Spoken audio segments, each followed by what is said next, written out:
Oftentimes in an emergency situation, we need to have a hospital operational very quickly. We'll start with tents or with inflatable hospitals. This way, in a matter of a couple of days, we can have something operational in order to provide services. We very quickly want to transition from the temporary tent-based hospital into something that's more permanent. The first thing we have to do is to identify the location that we'll be building the hospital. We want to put the hospital in a location so that it's easy for people to access. Most of the refugees will be coming by foot or they'll be carried by stretcher. And so for this reason, we often try to put it as close to the population as possible. It's quite difficult to identify a site because typically refugee camps, they're put on the land that no one wants. It's oftentimes floodplains or it's sites that just don't have a good topography, then on places where there were former minefields given for refugee camps.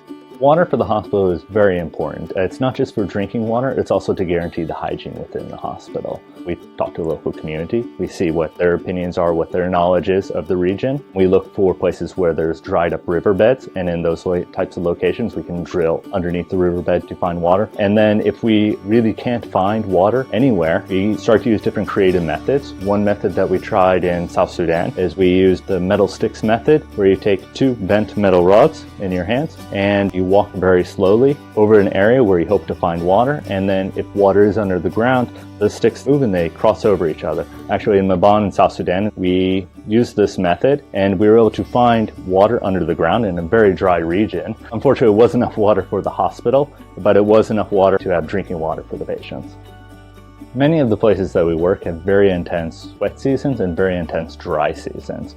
We want to get as much work as we can done during the dry season because once the rains come, the roads are washed out. Another issue is how to bring materials into the site. The places where we're working, there's not large markets available where we can access materials locally. So we have to bring in everything from outside. When we're bringing items across far distances, we also have to plan for backup supply chains. Oftentimes the roads that we're bringing materials on could be closed. We could be bringing materials across borders and borders could become closed. So for this reason, we always have to think of multiple ways to bring in different materials. Then we also need to identify the types of teams, the types of skills we can find. In some places we can find very good masons so we can get good concrete, and then we'll do cement construction. Other places we can identify only good carpenters, so we do wood construction. We really have to adapt our construction methods to what the local community is used to building. So when we're building our construction team, we want to bring in people from all different parts of the community.